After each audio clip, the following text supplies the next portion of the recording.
Stop mengejar uang, tapi kekayaan. Ini adalah konsep yang gue sebenarnya menyesal belajar terlalu lama. Jadi gue pengen sharing ke kalian konsep ini supaya kalian gak usah ngelewatin apa yang udah gue lewatin. Mungkin kalian banyak yang bingung maksud dari video ini apa. Stop mengejar uang, tapi kejarnya kekayaan. Bukannya uang dan kekayaan itu satu. Ini miskonsepsi yang orang banyak salah.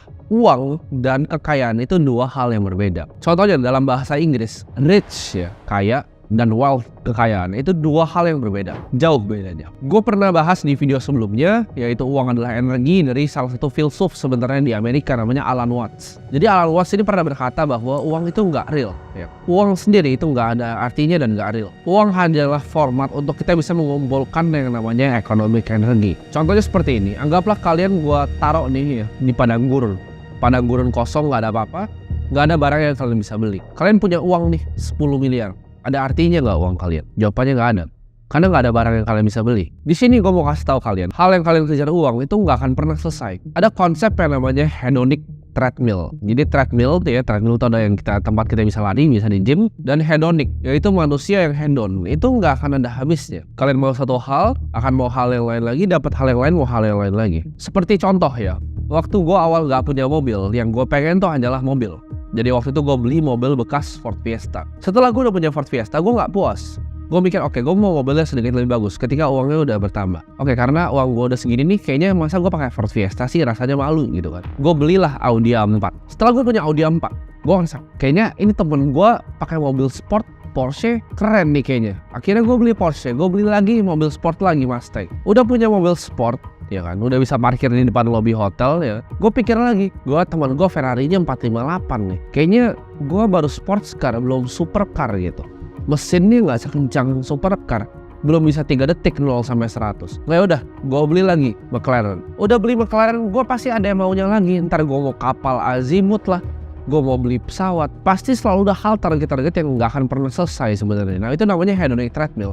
Itulah kalau kalian cuma ngejarnya uang. Seperti gue waktu itu. Gue ngomong seperti ini mungkin beda sama orang-orang lain ya. Karena orang lain bilangnya cuma jangan beli itu, jangan beli ini, berhemat dan lain-lain. Tapi yang gue udah alami adalah gue udah beli barang-barangnya di usia yang relatif sangat muda gitu. Sama seperti jam tangan. Waktu gue nggak punya jam tangan, gue pertama kali beli namanya Daniel Wellington, kalau kalian tahu. Itu jam tangan yang marketing, sebenarnya itu gak ada isinya. Gue seneng banget waktu itu beli itu ya.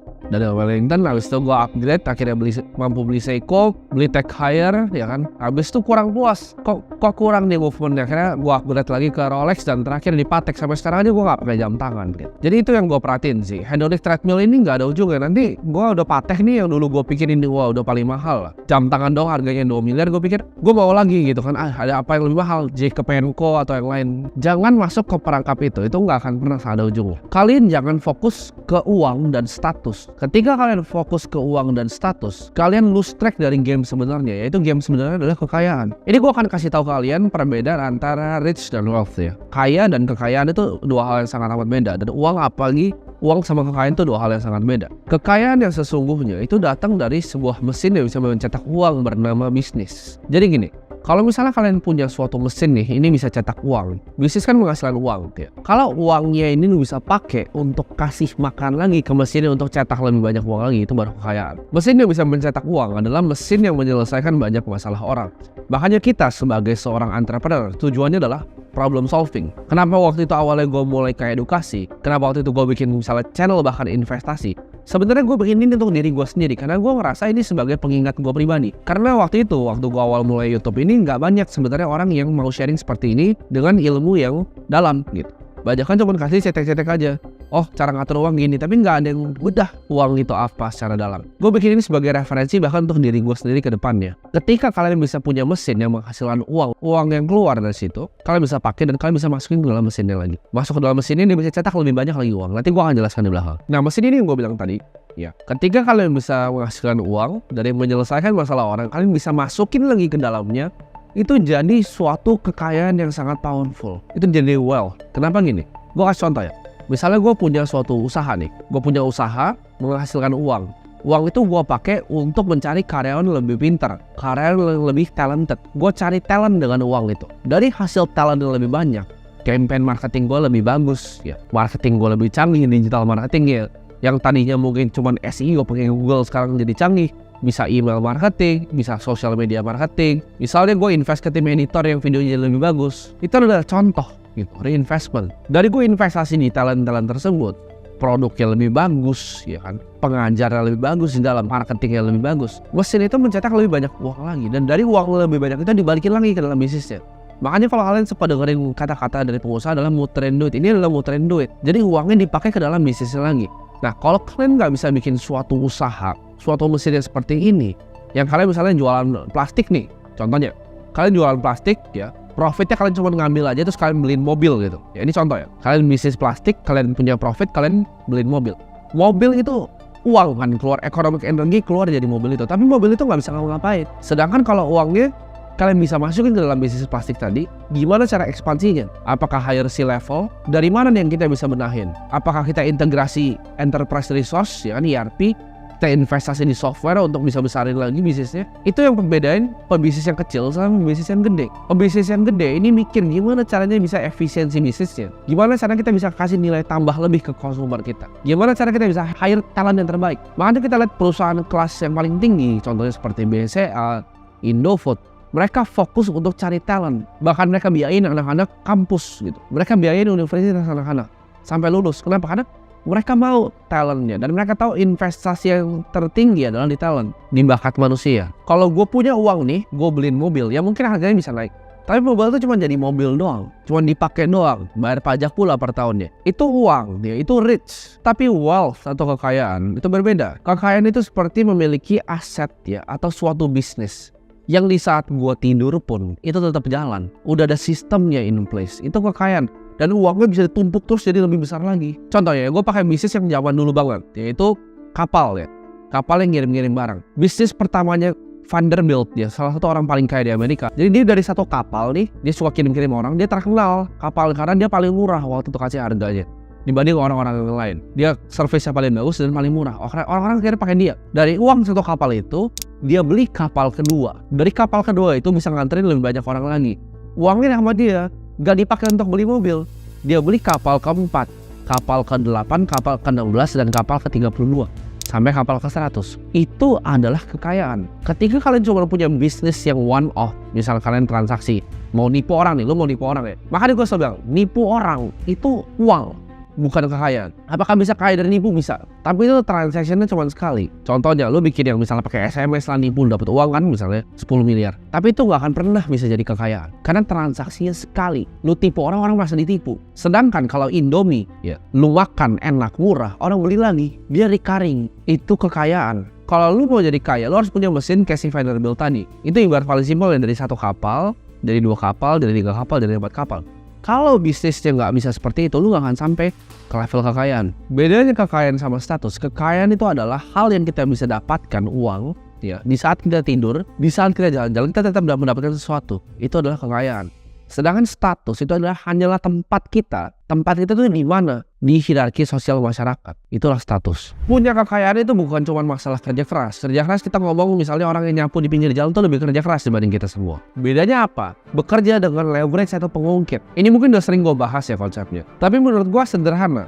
Kalau kita punya leverage yang tinggi, paling tinggi itu waktu orang. Ya, kita punya leverage yang tinggi seperti waktu orang, punya media seperti ini, kita bisa punya capital bahkan dari orang lain. Itu akan membantu kita untuk mencapai kekayaan dengan lebih cepat dengan mesin tadi. Jadi mesin tadi ya udah ngasilin uang ya, kita bisa ambil uang orang lagi untuk ngasilin lagi uangnya. Atau bahkan dari uang situ kita bisa hire talent lagi biar uangnya tambah luas terus. Kalau kalian mau sampai punya kekayaan, make sure kalian punya leverage yang tinggi. Memang ada beberapa bisnis yang bisa lebih jauh dibanding bisnis-bisnis yang lain. Contohnya bisnis-bisnis seperti tech ya, Facebook, Google, Microsoft. Itu pasti jauh lebih scalable dibanding bisnis-bisnis yang cuma jualan bakso. Bukan berarti kalian nggak bisa membuat kekayaan dari jualan bakso, bisa ya. Kalian bisa leverage dengan franchise, kalian bisa leverage dengan orang yang lebih talented. Cuma ada batas sih. Jadi kalau kalian mau cari kekayaan, tergantung levelnya mau berapa. Karena setiap bisnis itu punya cap-nya masing-masing. Mungkin ini pertanyaan dari kalian. Lu ngerti yang pertama, cara leverage waktu orang. Gua ngerti cara hiring. Hiring harus orang yang bertalented, harus orang yang pintar, harus orang yang berintegritas. Tapi gimana caranya bikin yang kedua, yaitu leverage di capital, di modal. Kalian banyak banget yang kepentok di hal ini. Kalian mungkin bilang, oh Timothy orang tuanya kaya, bisa dapat modal. Gak ada. nol besar modal gue dari orang tua. Ini gue akan ajarin kalian dari suatu pertanyaan yang dilempar ke gue waktu gue pernah ngajar di webinar gue, ya. Jadi mungkin kalau misalnya masih ada nih klipnya, editor gue masuk di sini. Jadi gue orang kampung di kota Kabupaten Pacitan dan sekarang lagi merantau di Bekasi. Oke. Aku punya rencana buat diriin ternak kambing di kampung, karena di sana kan orang-orang kalau ternak kambing cuma sekedar 1-2 kambing habis beranak itu dijual gitu buat bertahan hidup doang. Nah, gue pengen ngerubah itu biar jadi peternakan yang lebih besar gitu. Nah, di sini ada kendala dari masalah keuangan. Nah, saya pengen nyari partner di sini. Terus untuk itu saran dari Incak gimana? Ya gue lupa pertanyaannya. Intinya dia punya kambing, mau bikin peternakan kambing, dia butuh modal. Gue kasih konsep ke dia yang mungkin bisa merubah hidup kalian. Jadi ini konsep yang gue punya dari dulu. Gak ada namanya gak ada modal. Modal itu selalu bisa dicari. Contoh gini, ada misalnya mobil Fortuner nih 100 juta mau dikasih ke kalian. Tapi syaratnya kalian harus bisa jual besok pagi jam 7 pagi. Bisa nggak pertanyaan? Pasti bisa. Kenapa? Karena Fortunernya harganya 100 juta, lu jual langsung 500-600 kalian dapat duit gitu. Jadi dibilang ini Fortuner harganya 100 juta tapi gue mau besok pagi gitu. Lu bisa cari uangnya. Lu yang nggak punya koneksi sama sekali, nggak ada koneksi dari bapak, nggak ada koneksi dari keluarga lu, bisa nggak cari buyer Fortuner seharga misalnya bahkan 300 juta, 400 juta? Pasti bisa. Kalian bilang, tapi gue nggak ada kenal orang yang punya uang segitu. Nggak mungkin. Kalau dikasih Fortuner harga 100 juta, lu akan cari caranya untuk cari buyer besok pagi. Dibilang dia akan lepas ke lu, tapi harganya terserah lu. Lu mau jual 200, lu mau jual 250, bisa nggak cari buyernya besok pagi? Jawabannya pasti bisa. Lu mau gembel pinggir jalan pun pasti bisa cari. Kenapa? Karena it's a fucking good deal. Jadi ini gue belajarin ya. Modal itu gampang banget dicari. Yang susah adalah apa? Cari good deal ya. Cari Fortuner 100 jutanya. Ini gue pakai analogi ya. Nggak mungkin ada Fortuner yang akan dijual 100 juta. Tapi intinya gini, kalau lu bisa cari barang yang seperti itu, lu bisa cari uangnya. Maksudnya apa? Opportunity-nya apa? Contoh gini misalnya, lu bisa analisa suatu deal properti. Properti ini sekian kamarnya, per tahun bisa dapat segini. It's a fucking good deal. Ini salah harganya dan bisa dikasih nilai tambah begini. Menurut lo presentasi kayak gitu ke orang, ada yang mau nggak?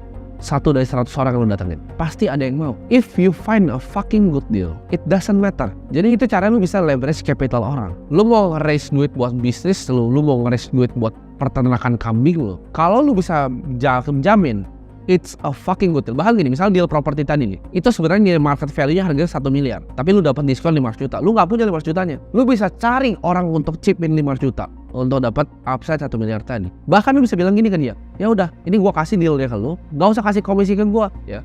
Lu coba aja beneran. Begitu dia beli dan sesuai dengan apa yang dia harapkan, dia akan cari lu nextnya untuk taruh duit. Kenapa? Karena lu bisa cari a good deal. Ini yang bikin misalnya orang-orang yang punya hedge fund, private equity itu bisa jadi super kaya.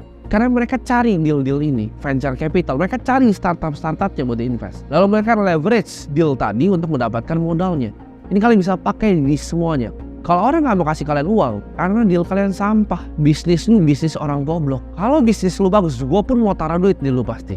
Lu bilang, kok ini market size segini, jelas nih, kan masa bisnis lu sampah gitu. Jadi jangan salahin orang gitu kalau orang nggak mau kasih lu uang atau lu nggak ada akses ke sana. Dan dengan pemikiran seperti sesimpel itu kalian bisa mikir kan, oh gue bisa nih kayaknya dapetin deal gitu. Makanya gue bilang lo, kalau McLaren gue kasih ke lu bahkan nih 1 miliar harganya, tapi besok pagi harus ada bayaran. Bisa nggak lu cari 1 miliar? Mungkin buat lu yang goblok itu masih mikir, kayaknya nggak bisa 1 miliar. Itu lu gobloknya minta ampun gitu, nggak bisa cari 1 miliar.